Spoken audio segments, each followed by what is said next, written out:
Good afternoon. It's Wednesday, the 25th of September 2024, just after 1 o'clock. Welcome to UK Column News.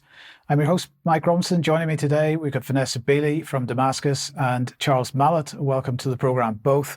Vanessa, we're going to get started with you and the situation in Lebanon as Israel continues striking that country. Yeah, I mean, there's a huge amount going on, so it's difficult to cover all of it, but I've tried to provide basically an overview. So since Monday, Israel's expanded aggression. They're now targeting even the central mountain ranges of Lebanon above Byblos and the northeast, so no longer only in the south. 558 people have been killed, including 50 children, and well over 1,000 injured, and many, of course, still missing under the rubble of the homes that have been destroyed. Just a very quick video clip of a number of the airstrikes since Monday, just to show the ferocity.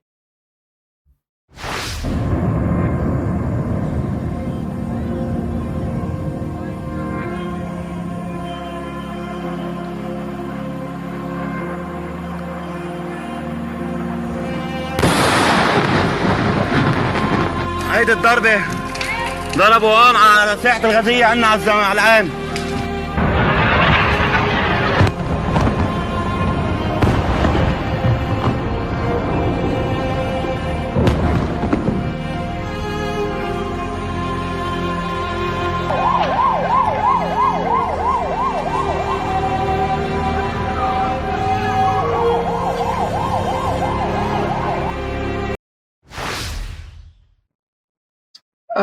Multiple displacements, of course, of tens of thousands of people. These are the queues heading from the south into the north, and even in Syria, we're receiving thousands of Syrian and Lebanese refugees, and the Minister of Health has opened all hospitals. The President has opened all governorates to receive the refugees. At the same time, Hezbollah is responding and also expanding the war deeper into the occupied territories. They've targeted, among other areas, the Ramat David Air Base, or the Etzel Weizmann Base, or Wing 1, which is the main base the Israeli occupation forces use for aerial operations in the northern direction towards Lebanon and Syria. It's also the only Israeli Air Force airbase in the northern occupied territories. The Megiddo aviation company, which was established by British occupation forces in 1941. In 2004, an Israeli government committee led by former Air Force Commander Bodinger decided to create a new airport at Megiddo in 2009. Renovation and expansion operations were carried out.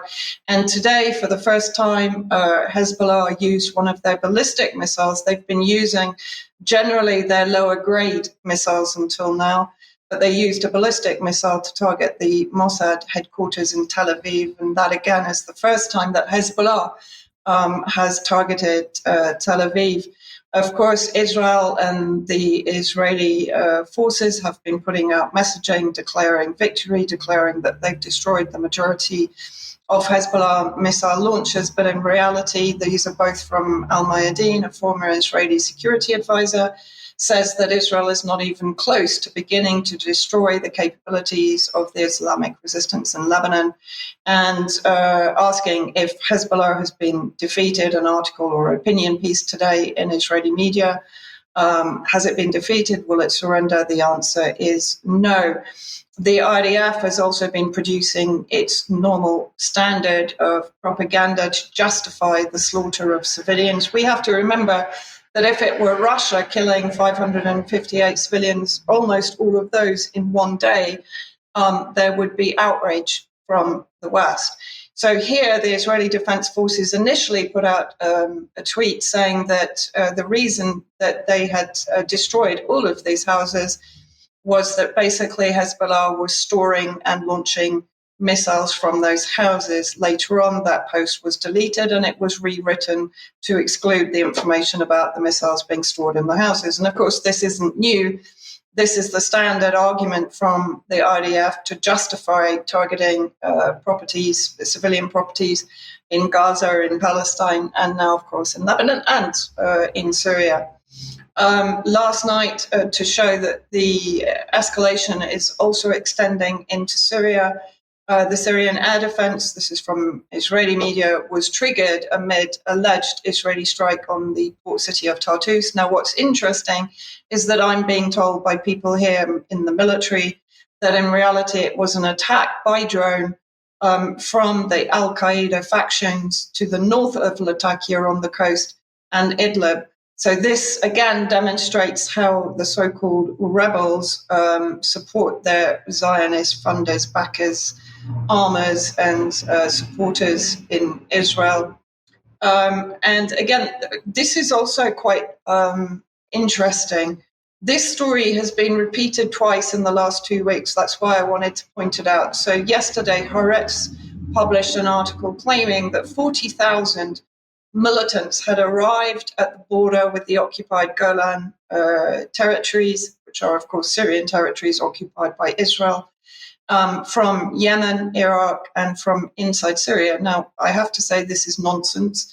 About 2 weeks ago, there was a story about Yemeni forces of similar numbers. I think it was 25,000 coming to the same area.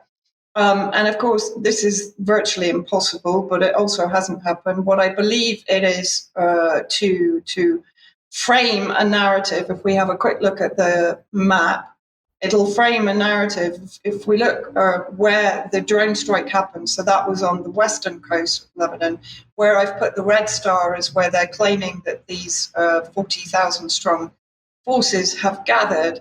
Israel, we know, has been clearing the mines that it had planted in order to prevent the Syrian army entering the occupied Golan, which suggests that there is potential of an Israeli ground of invasion. I think it's far more likely that there will be a bombardment on the basis of this narrative that Syria and the resistance axis are gathering forces at the border with the occupied territories.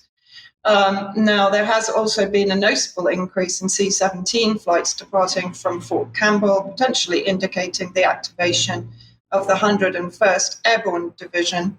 According to US officials, this activity appears to be related to contingency planning for a possible evacuation of US personnel or civilians from Lebanon. But of course, we heard this a few months ago. If you remember, we actually reported on it.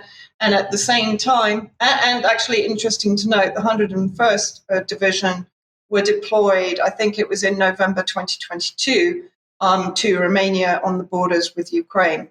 And here again, you have confirmation from the BBC and from Disclosed TV that Starmer is telling Britons to leave Lebanon immediately and sending 700 troops. Again, this is a repeat of a story from a couple of months ago to Cyprus for possible Lebanon evacuation. There are not that many British and American civilians in Lebanon that need this level of evacuation support. So we have to speculate why those forces are there right now. Thank you, Vanessa. Indeed. Now, coming on to the Ukraine side of things, well, Russia has been talking in the last day or two about the use of nuclear weapons, and so I'm going to start off here with the Deputy Foreign Minister, Sergei Ryabkov. He was talking about the potential testing of nuclear weapons a day or two ago, and he said nothing has changed as previously outlined by Russian President. We can conduct such tests, but we will not hold any so long as the United States refrains from such steps. So in other words, if the US maintains an embargo on nuclear testing, Russia will do the same. He went on to say that that there have been media reports recently about infrastructure upgrades to the Novaya Zemlya. This is the Russian main testing area, but he wanted to make the point that this was also in response to steps on the part of Washington, which has been focused on upgrading the infrastructure they have at their disposal in this sphere in the past few years. So the Russians continuing to push the idea that they are responding, and I think this is true if you look at the timeline of events. They are responding to the US developments in terms of their use of nuclear weapons and so on. But we were talking some months ago about the second failed attempt by the UK at testing their Trident nuclear capability. The test failed. Russia not immune from this themselves. So apparently they have had a nuclear test explosion, which has destroyed the facility that it was being tested from. Perhaps this feeds into the idea from certain Western leaders that the idea of using nuclear weapons in a restrained way, as they like to put it, i.e. tactical nuclear weapons, is not that risky because the Russians, they claim, don't have the infrastructure. I just make the point that while this story is doing the rounds, both the UK and the US have also had nuclear test failures in recent months. There is no better, nobody is leading the way on this in any shape or form. Now, the UK Column News was talking about the Summit of the Future on Monday. And of course, Zelensky was at that.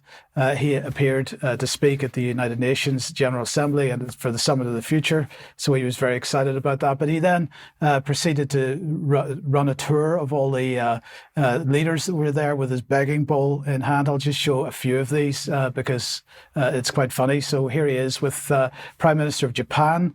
Then he went to have a look at Prime Minister Modi. Then he had a chat with some US congressmen and senators. He also spoke to the US energy companies because, of course, Ukraine really desperate this winter because Russia has been so effective at destroying its energy infrastructure. So they're looking for help to try to maintain some level of energy capability over the winter. Who else? He spoke at the Security Council. He met a whole bunch of other leaders as well, but he also went off to Scranton Army Ammunition Plant. And this is because he wanted to say thank you to this particular group of arms manufacturers for the 155 millimeter shells that they have sent, a couple of million, 3 million of those, in fact. So he was quite excited about that. But on the other thing to note on this was he's been making comments like, "I think we're closer to peace than we think," and I'm not quite sure how he comes to this conclusion. Perhaps he means that we're closer to peace than we think because Ukraine is closer to losing the war. We'll see how that develops. But in the meantime, David Lammy was also over at the United Nations, and he was extremely well. I think we should say this was a bit of a comedy show, but I do want to give a health warning to anybody that's watching this because it might make you feel physically ill. We'll discuss it a little bit afterwards. Sorry about that. That completely, we'll try that again. But I say to the Russian representative on his phone as I speak, that I stand here also as a black man whose ancestors were taken in chains from Africa at the barrel of a gun to be enslaved, whose ancestors rose up and fought in a great rebellion of the enslaved. Imperialism, I know it when I see it, and I will call it out for what it is. In this week, when I'm here talking to other partners around the world about our shared futures and the future of the UN, Russia is trying to return us to a world of the past, a world of imperialism, a world of redrawing borders by force, a world without the UN Charter. We cannot allow this to happen. Ukraine's fight matters to all of us. The UK will remain Ukraine's staunchest supporter. So Vanessa, I wanted to get your thoughts on this because, of course, you've been discussing imperialism for many, many years. You recognise imperialism. What are your thoughts on whether Lammy recognises imperialism or not? Well, you should look in the mirror. I mean, this is when he's talking about enslaved people and he's not mentioning Palestine and he's not mentioning the global sanctions against the global south. I mean, there is so much you could say about this speech. It leaves you a little bit speechless, really. It's total projection. Absolute projection. Yes, that's absolutely right. But he went on. I also want to speak directly to the Kremlin and its representative here today. And Vladimir Putin, Russia sits on this council, but its actions tear up the UN Charter. Russia sits on this council, but over the weekend we saw it put forward amendments designed to wreck the UN's future. Russia claims to stand for the global south, but it runs roughshod over international law. Vladimir Putin, when you fire missiles into Ukraine hospitals, we know who you are. When you send mercenaries into African countries, we know who you are. When you murder opponents in European cities, we know who you are. Your invasion is in your own interests, yours alone, to expand your mafia state into a mafia empire, an empire built on corruption. I mean, the hypocrisy in this is staggering. Charles, I don't know if you've got any thoughts just before you introduce your segment. Well, thank you, Mike, and good afternoon all. Like every other speech we've heard Lammy read out, I don't think he understands a word of it.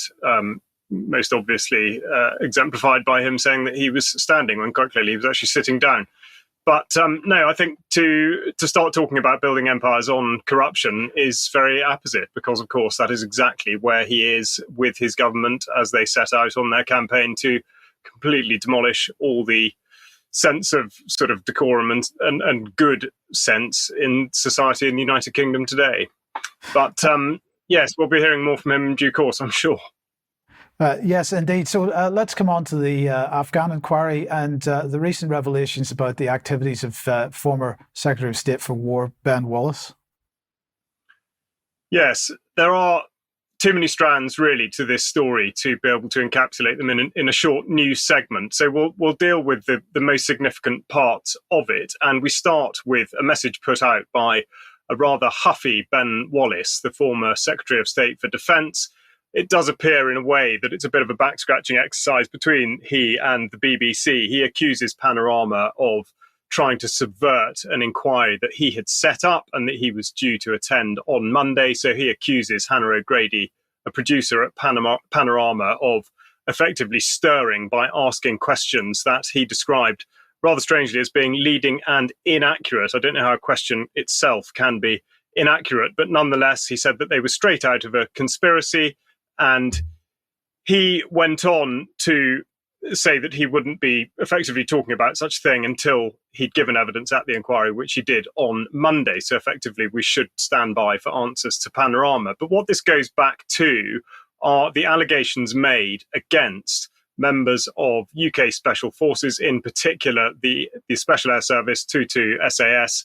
And we see an example. I mean, there were many, but in particular, the Mail carried a story back in 2017, having spoken to somebody that claimed to have been in the SAS, no longer serving, about the policy, really, which was shoot to kill or capture, shoot to kill being the first part of the policy. And as I say, there are many different areas that we could go into. But I think to give an impression of the sense of wheels within wheels, I should just refer you to Lord Lancaster, Mark Lancaster, who answered a question in Parliament in 2017, because, of course, this was being investigated by the Royal Military Police, the RMP, under the banner of Op Northmore.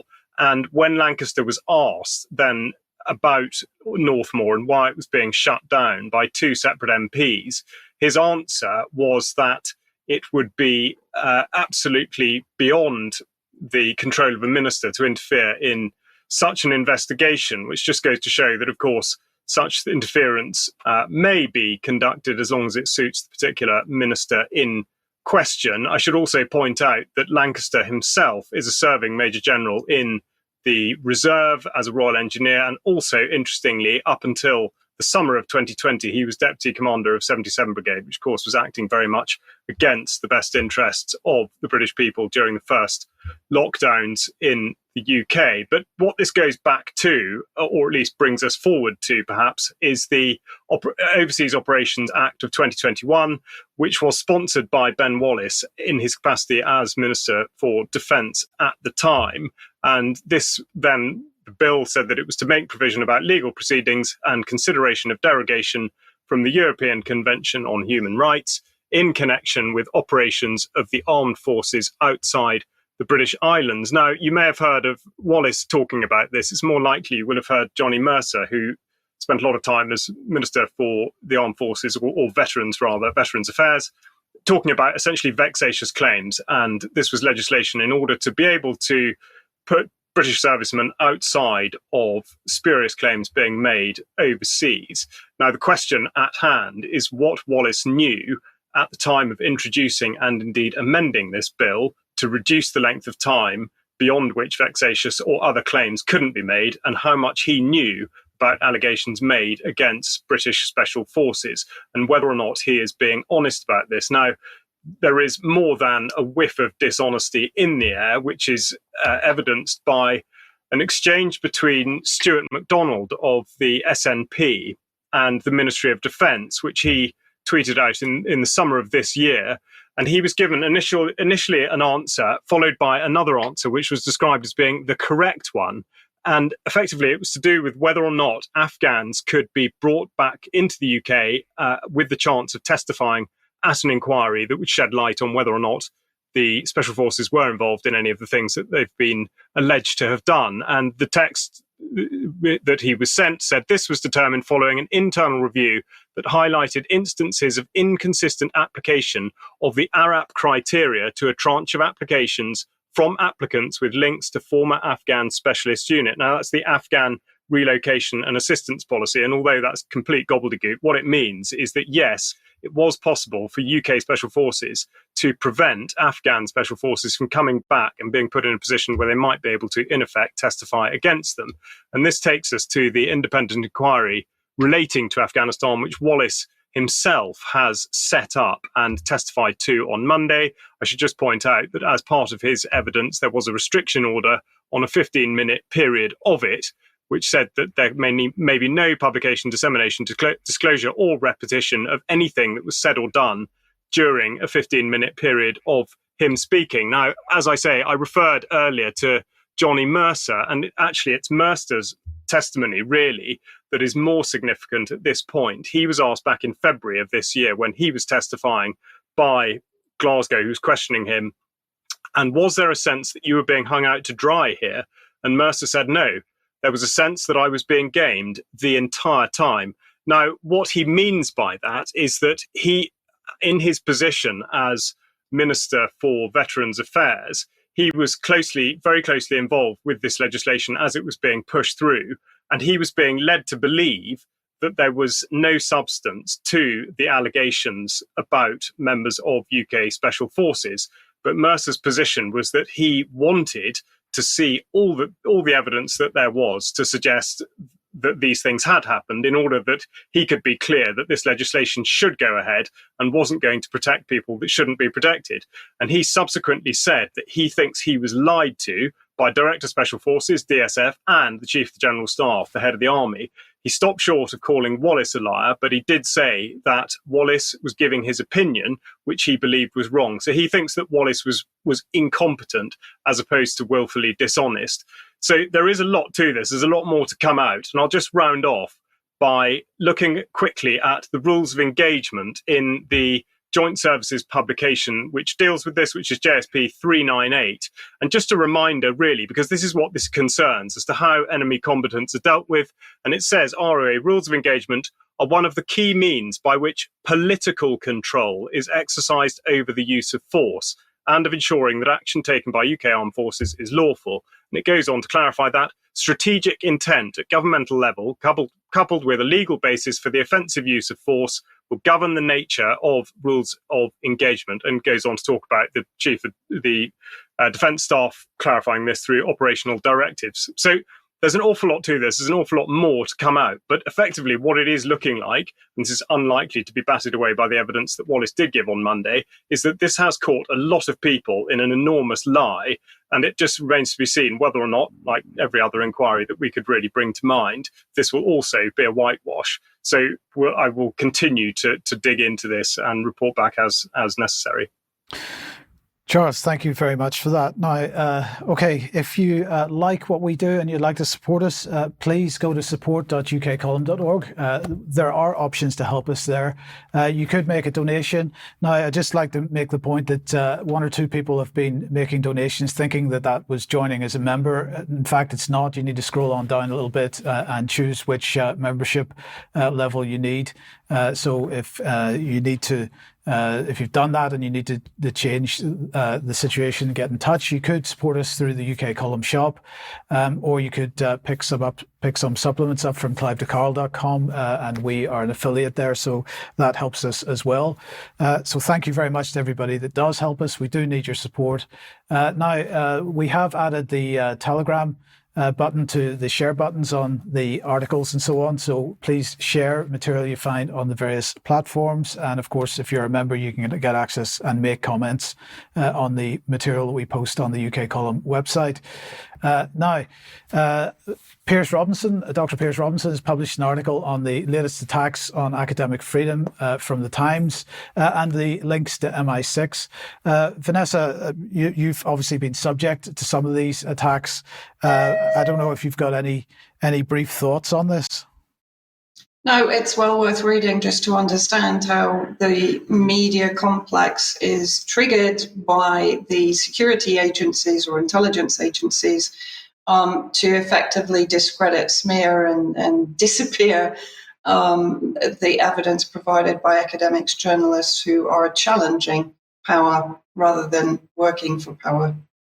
Okay, thank you, Vanessa. Now, at the weekend, Brian was invited to chair a discussion between Scott Ritter and the Major General Bakshi, from a former Indian Army combat veteran, ex-directorate of military operations in India, and close links to the Indian government. And so that is being streamed out at 1 p.m. Tomorrow. If you are able to watch that, please do watch it and please share it. And Charles, then you have spoken recently to Lord Deben, and well, we've got a little clip, so maybe you could introduce that. I have, yes. Deben, in fact, named after the river in Suffolk. Yes, not perhaps the typical UK Column interviewee, but nonetheless, he has strong views on extradition, having known Mike Lynch personally. He's also recently stood down as the chairman of the Climate Change Committee. It's a short interview, it's in just over half an hour. I really would encourage you to listen because he talks about corporate influence, and the ending of the interview is somewhat ironic. But here he is on extradition. Because the Americans are already using their power to get advantage commercially. What they do is to threaten things like this so that people are afraid not to do what they want. They use it to extend American commercial interests. America pretends to be the great free enterprise economy, but of course it is one of the most protectionist economies there are. And there's some spectacular commentary at the end of that video, so I do encourage everybody to watch it. Now, Bristol, of course, we've got a new name for that, Charles. Rachel Matthews. We have, yes. Very pleased to be putting Rachel Matthews onto the roster. She will be well known to the UK Column audience, having pushed forward significantly with Colchester Council Watch and setting the example in tackling local authorities head on and also corralling people who've sort of had similar experiences. So she's an absolute font of information, not just on knowing how the system works, but also how to push against it and make real progress. So we're delighted that she will be joining us on the 19th of October. Fantastic. If you haven't got your tickets, please get them at the UK Column shop. And just want to very briefly mention the Heritage Party conference on Saturday. I unfortunately now can no longer attend because I've got to go to a funeral. But Charles, you're going to take my place. Yes, I'll be talking about free speech, and I'm very much looking forward to it. And I hope that there'll be many of the audience represented. But yes, Brian and I will be there. And it should be a fantastic event. So please do come along or tune in. Okay, thank you, Charles. Now let's move on to biosecurity.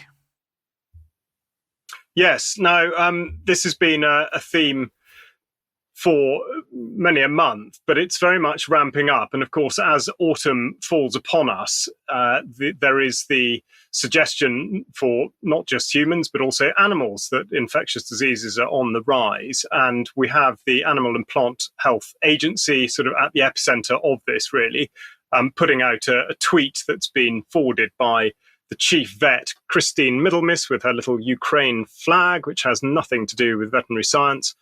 But they're talking about veterinary surveillance news, so giving the impression that they're keeping very close tabs on everything that's happening across the United Kingdom landscape. And indeed, that does seem to be the case, at least as far as the internet's concerned. You can now go to a website and pick your chosen disease and find out what it's affecting, where and how. And this is being reinforced by ministers from DEFRA, hand in glove, of course, with the NFU, the National Farmers Union, as per always. Now, I think the particular situation does bear closer scrutiny in terms of the detail. Middlemiss, that I've just referred to, has tweeted just last week that blue tongue 3 is spreading across Europe. I have confirmed the virus in one animal imported with other cattle which are negative to Devon.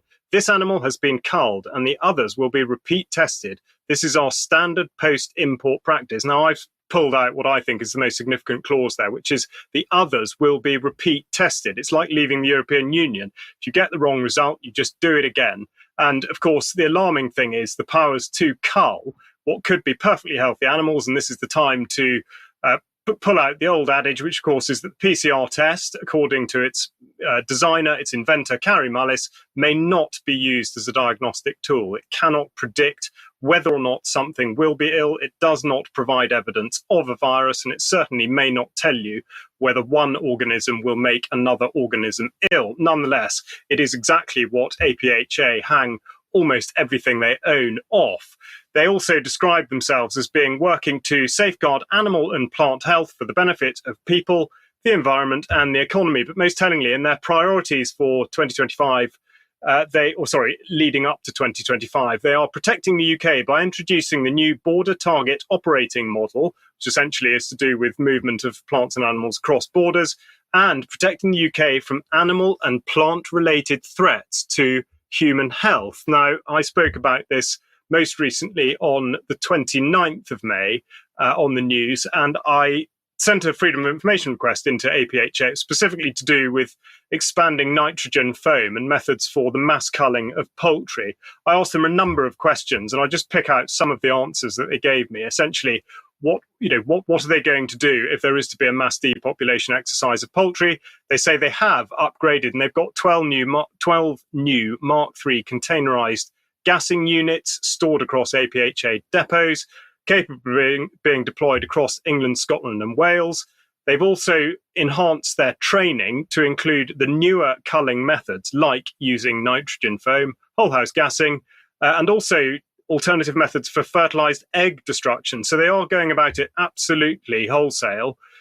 Indeed, even increasing the number of authorized firearms officers up from 5 to 13 in response to the demand for culling infected game birds in release pens. So there's a lot to be digested. But I think given the way we're being pushed as humans, as I say, and this constant suggestion that zoonoses mean that any animal getting ill presents a risk to humans getting ill, I think the most significant part that they gave me in their answer on the Freedom of Information request was concerning vaccinations for humans, because they say that APHA employees do not require any inoculations or vaccinations to undertake avian influenza work. Now, I think that would be one to cut out and keep in the scrapbook for such time as it becomes effectively more being pushed into our lives, specifically with regard to human health. And I've just got a video that shows the direction that I think we're going in,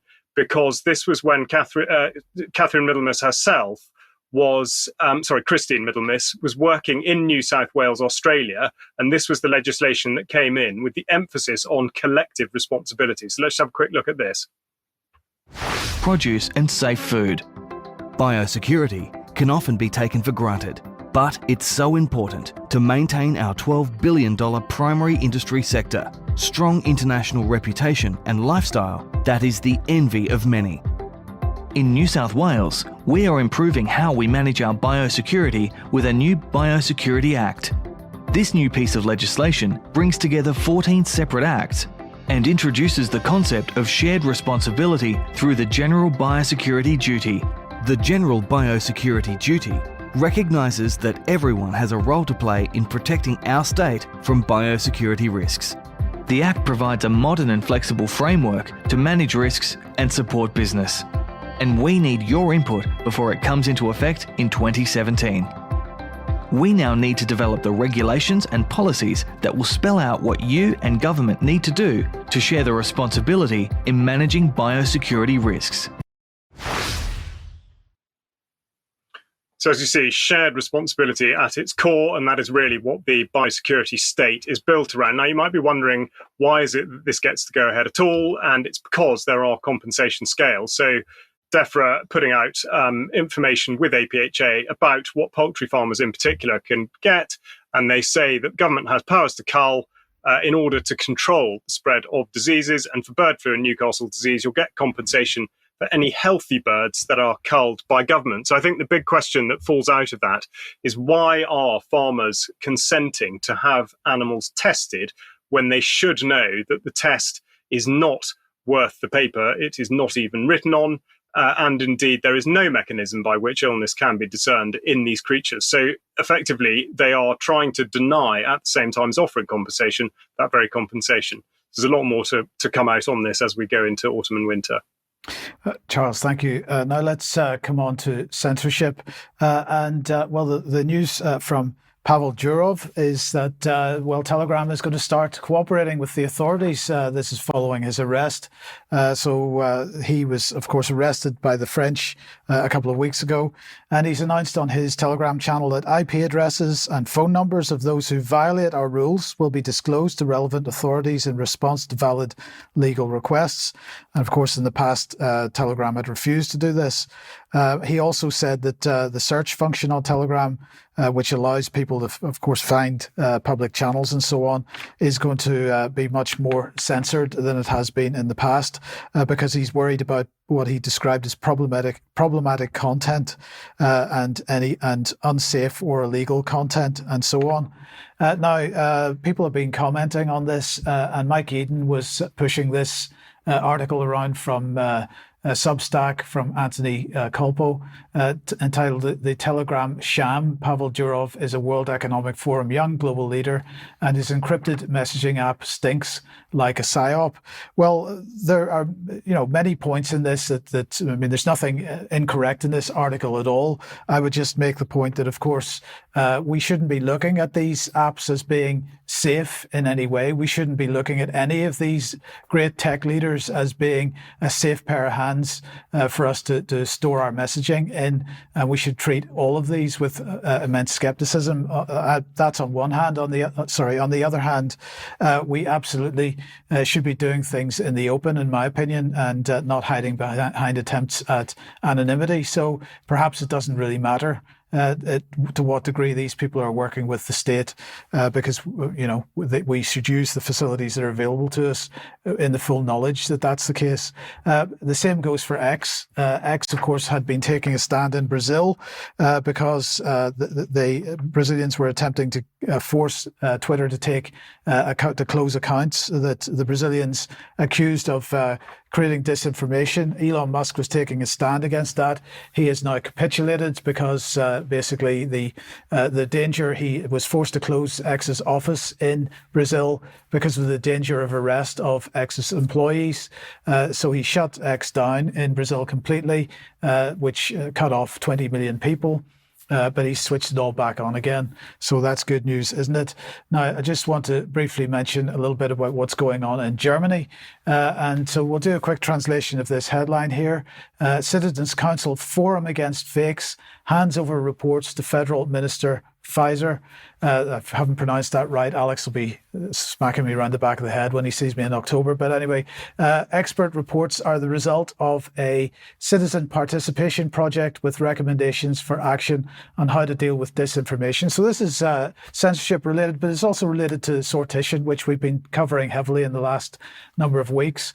So what were they up to here? They said the German government should consider whether criminal prosecution or other types of penalties are possible based on the definition of disinformation. But they said that preserving freedom of speech is important to us. Of course it is. Nevertheless, the creation and dissemination of disinformation has to be deterred and the perpetrator's sense of wrongdoing heightened.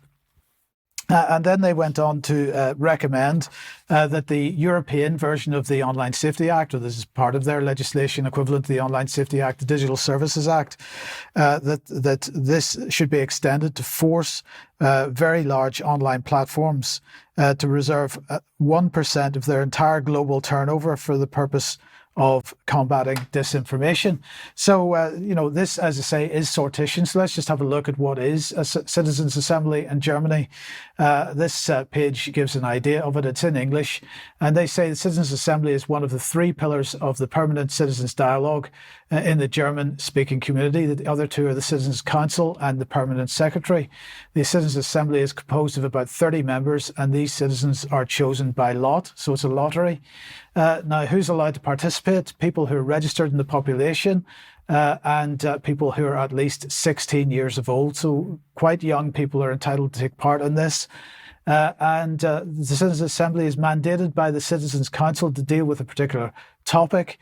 The members of the Citizens Assembly first look into the topics and listen to experts.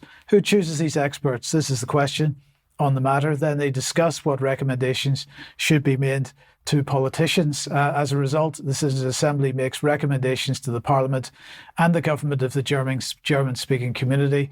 In all decisions, the Citizens Assembly is supported by the Permanent Secretary. The Permanent Secretary is a staff member from the parliamentary administration. So this demonstrates one of the dangers of these so-called Citizens Assemblies. We will be reporting much more on this in the coming days as this gets rolled out in the UK as well. And then to just want to mention the issue of devolution, because the government has announced what they're describing as the first step of their major ambition to drive forward their devolution revolution to ensure that we empower more communities and strengthen the existing powers of our brilliant mayors. This is Angela Rayner was tweeting this out. And so they said that government will prioritise remaining northern areas in the next wave of devolution deals, progression for deals covering Lancashire, Greater Lincolnshire, Hull and East Yorkshire, and Devon and Torbay have been announced, and that they are backing these devolution deals.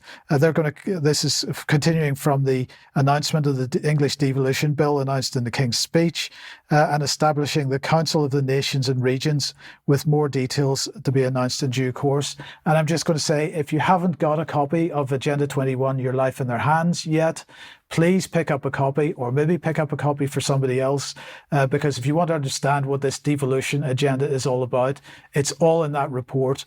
And we think that this is a really important report that needs to be shared as far and wide as we possibly can. Now, Charles, let's come back to you and back to arms sales. Thanks, Mike. Yes, something we've talked about quite a bit before, but brought into focus really by the sort of inconsistency in the government's position, speaking out about people in Lebanon, British citizens in Lebanon, needing to get out, and indeed deploying soldiers to Cyprus with the specific possibility of evacuating them, as opposed to considering that actually suing for peace and ceasing arming the Israelis might be a better course of action. So what I thought we'd look at is the sort of the two-way traffic in effect. And I just start with a picture from the Rafael Defense website. You might think they were advertising teddy bears or something, but no, in actual fact, they are in the business of making weapon systems to kill human beings, despite the fact that was a soldier hugging two young children. It was founded in 1948 as part of the military science corps of the IDF. And I just want to give an insight into how arms fairs work. I thought I'd show David Shoebridge, an Australian senator here, a short video from an arms fair in Melbourne recently. I'm down here in Melbourne, having literally just stepped out of Land Forces 2024, which is an extraordinarily dystopian festival of largely multinational arms manufacturers. And it's football field after football field after football field of exhibition space in the Melbourne Exhibition Centre, with arms manufacturers from the United States, the UK, Europe, Israel, all trying to get billions and billions of dollars more from Australian taxpayers. Because when you're in that space and you see all the highly paid execs, all the pamphlets, all the free food, every single dollar comes from the public. It's an extraordinary dystopian place to be. It was particularly disturbing to see multiple Israeli arms manufacturers there selling their products, saying that they had been battle tested literally in Gaza. That's their sales pitch. It's a pitch our government should be rejecting. But instead, the Albanese government is doubling down on it. And if you really want to know about dystopian, the whole place is run by a so-called charity, and it's tax deductible. Well, David Lammy can say what he likes about empire building, but I think, although Shoebridge is Australian, I think he could speak well for the United Kingdom. And the reason I cited Rafael, of course, is they are an Israeli defence company, and we're not so much talking about sales of arms to Israel by the United Kingdom, but the other way around, the production of Israeli weapon systems that are used by the British Army. So I've talked about some of these before, but we've got first an automated vehicle for what's called a last mile capability, and this is Project Theseus.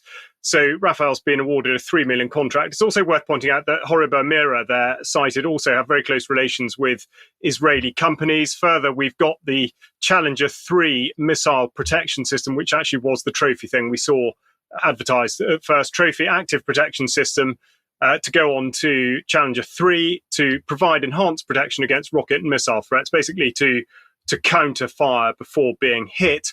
And then another one, which is here by Royal Engineers Sky Sabre there.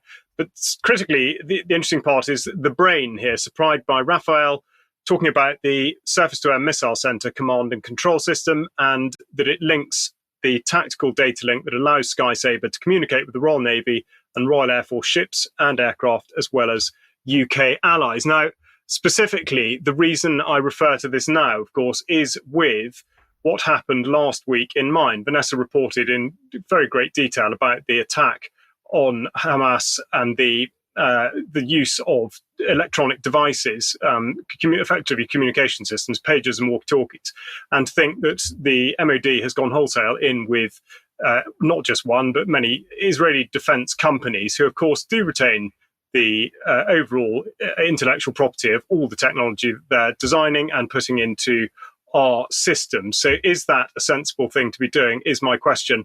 The House of Commons provides the detail on how significant the arms trade is to Israel, because of course there was a hoo-ha recently about the prevention of certain sales, but they say that during the current Hamas-Israel conflict, some MPs have raised concerns about UK arms exports, citing that they could be used to violate international humanitarian law. And they go on to say that, they will not grant a license if it determines that there is a clear risk that the items might be used to commit or facilitate a serious violation of international humanitarian law. Well, that seems to have been stretched to the absolute limit. But nonetheless, they did grant 42 million's worth in 2022, which it said is less than 1% of Israel's defence imports. That dropped to 18 million in 2023. So whilst it might be fair to say that the United Kingdom has less of an input into Israel arms sales, of course, we are taking a lot from them. But we'll just have a quick look at the fact sheet from SIPRI, the complete acronym I forget, but it's the Stockholm Peace Research Institute, and they've put forward an updated report on the trends across worldwide arms sales. So what's very significant given the geopolitical situation, and I would say with specific regard to Ukraine and Israel, exports from the United States have gone up by 17%, which takes their global share from 34% to 42% of all worldwide arms exports. They provide 69% of Israel's arms. Germany provides 30% of those. Russia's exports are down 53%, which of course we talked about before, and there's a very obvious reason for that. And Ukraine's imports are now equal to 23% of all those across Europe, which is very significant.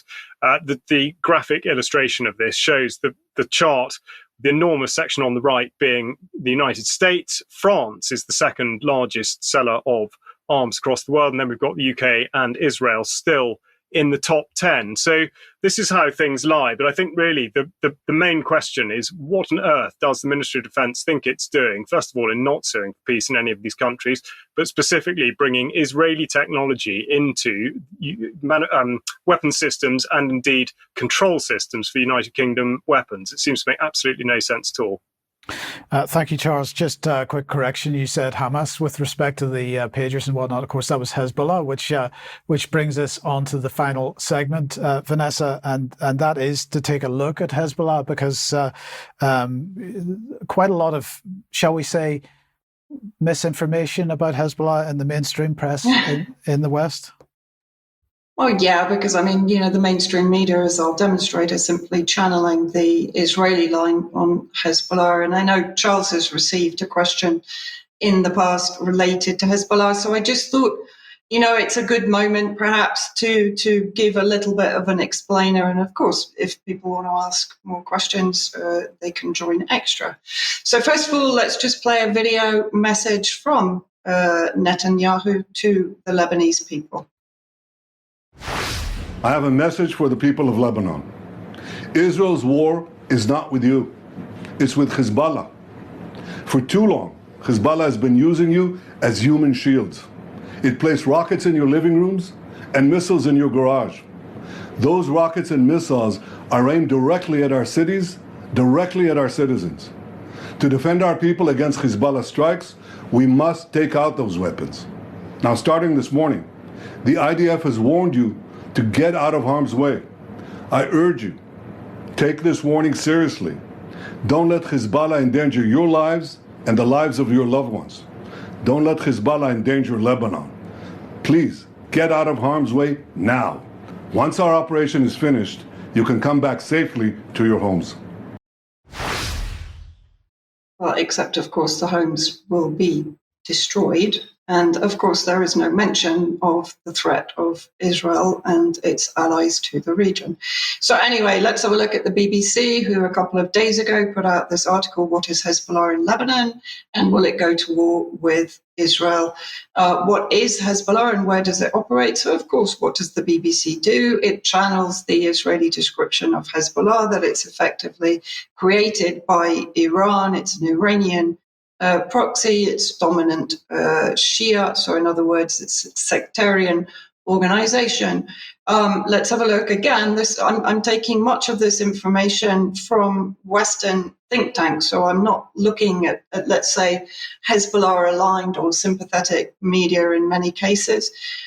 This is basically a map showing in a very reductionist way, the influence of Hezbollah in the south, going up towards the east with the border with Syria and Israel, and also, of course, in the capital city of Beirut.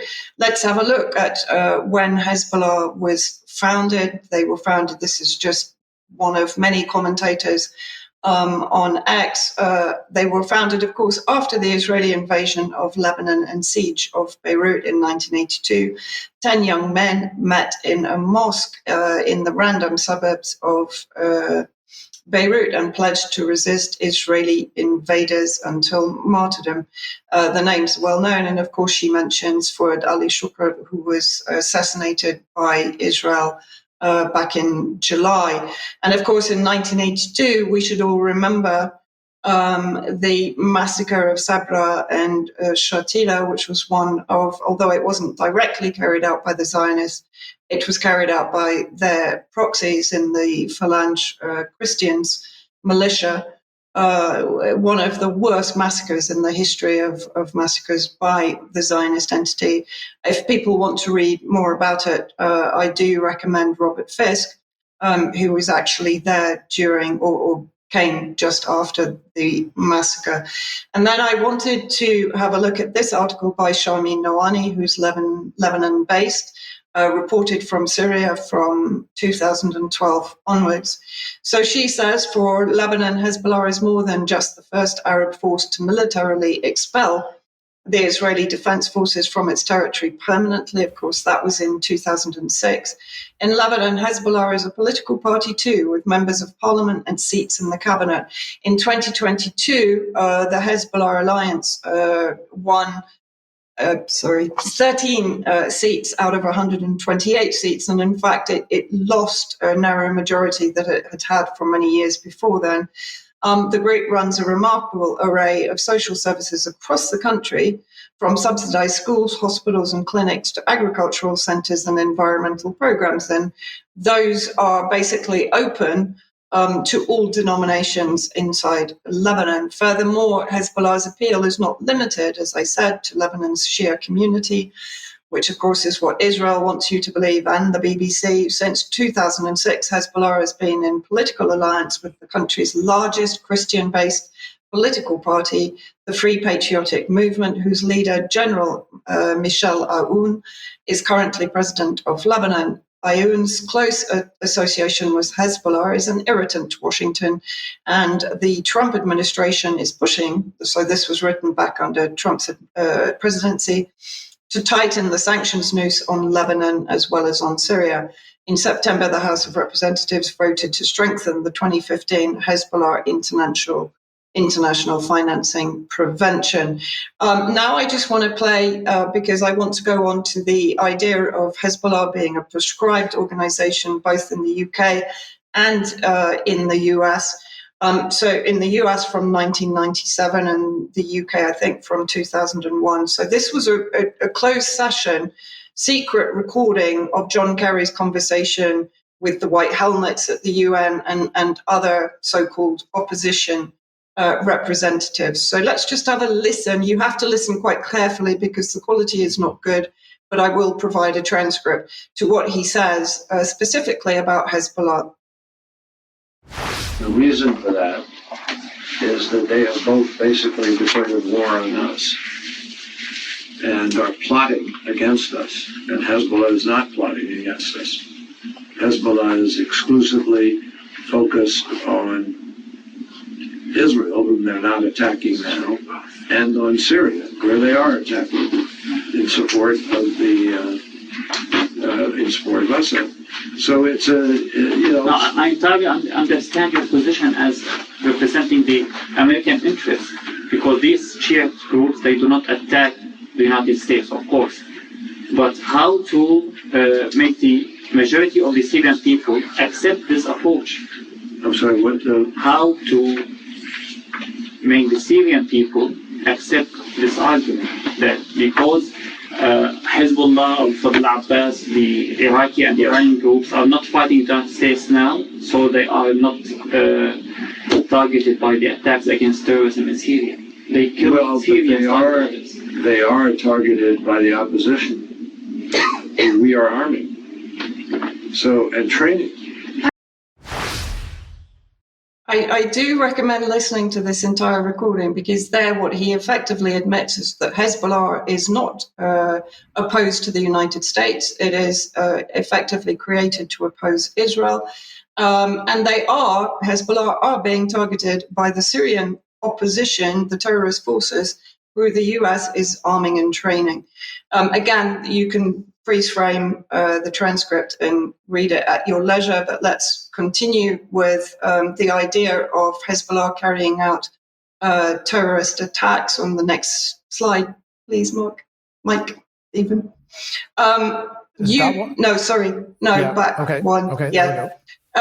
So you asked me, Mike, yesterday about whether Hezbollah has carried out terrorist attacks against the US or the UK or the EU. Charmaine does actually cover this, and as she actually says, the evidence of this is extremely slim and is peppered with more use of qualifying terms, allegedly, reportedly, assessments, linkages, than any objective journalist can comfortably swallow. So, too, are the US reports of Hezbollah's international terrorist activities. Reporter Gareth Porter has done deep dives on various allegations of Hezbollah-linked terrorism in Argentina, Bulgaria, Washington, D.C., India, and Saudi Arabia. So the link to that article with the links to Gareth Porter's work obviously will be in the notes at the end of the news. And again, coming back to this non-sectarian concept, this is in International Business Times. Christian, Sunni and Shia meet Hezbollah's non-denominational military branch defending Lebanon, fighting in Syria. So what do they say about that? The Sunni Muslims are not the only ones to join up with Hezbollah.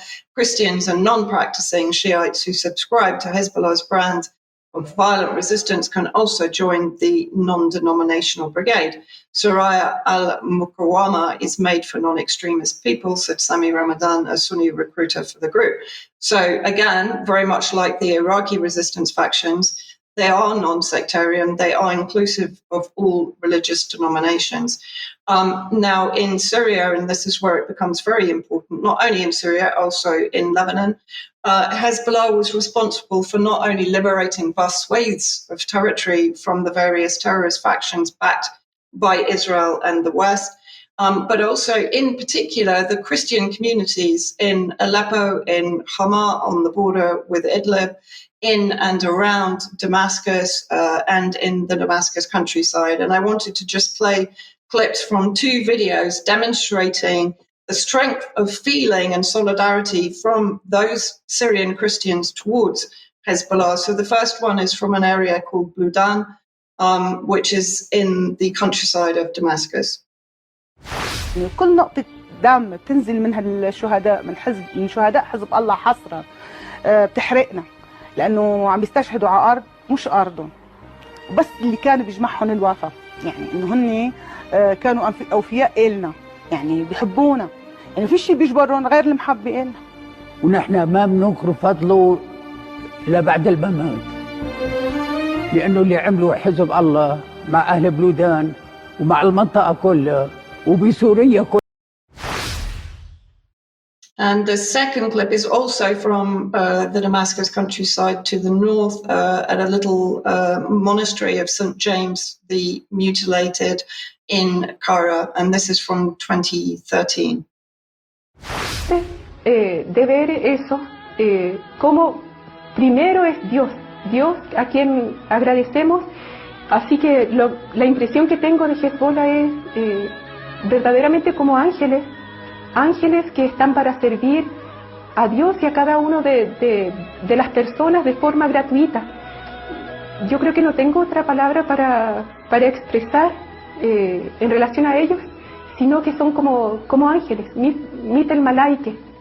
The negative image I got from Europe in general was completely changed when I had contact with the reality of the Hezbollah who defended us.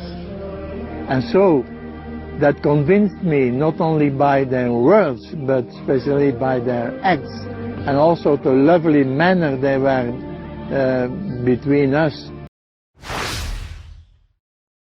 And I have to say, from a personal experience in multiple Syrian Christian communities across Syria, I've had contact with the Hezbollah fighters that were defending and protecting those areas from the UK, US cartel and Israeli, of course, backed terrorist factions, and they always conducted themselves with tremendous courtesy towards those communities. Extraordinary people, extraordinary protection of all denominational communities in Syria and in Lebanon.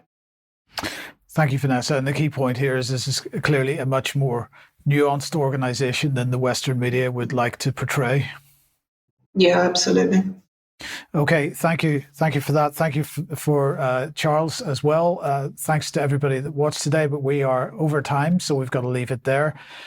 We will be back in a few minutes if you're a UK Column member for some extra. Plenty to discuss today. Hope to see you there. Otherwise, enjoy the discussion tomorrow at 1 p.m. And we'll see you on Friday, as usual, at 1 p.m. for another news programme. See you then. Bye-bye.